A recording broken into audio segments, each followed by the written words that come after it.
गेल्या काही दिवसात सातत्यानं चर्चेत असलेल्या धनंजय मुंडे यांनी परळीत झालेल्या एका कार्यक्रमात आपल्या भावनांना वाट मोकळी करून दिली।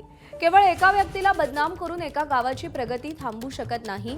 मी काल माझ्या जीवनात एवढा कधीच अस्वस्थ झालो नव्हतो तेवढा अस्वस्थ झालो।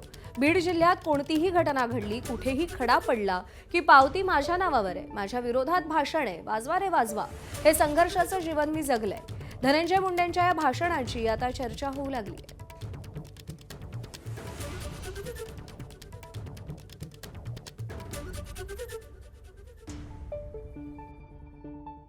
फक्त एक व्यक्तीला बदनाम करून एका गावाची प्रगती, तीही विकासाची, थांबू शकत नाही। या बीड जिल्ह्यामध्ये कुठलीही घटना घडली, कुठलाही खडा पडला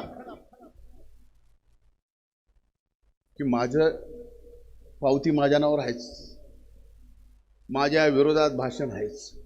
मी म्हणलं केलंय तरी काय, बर झालंय कुठं, कुणाचं झालंय, त्यो कोणत्या जातीचा, त्यो कोणत्या जातीचा, घेणं नाही देणं नाही,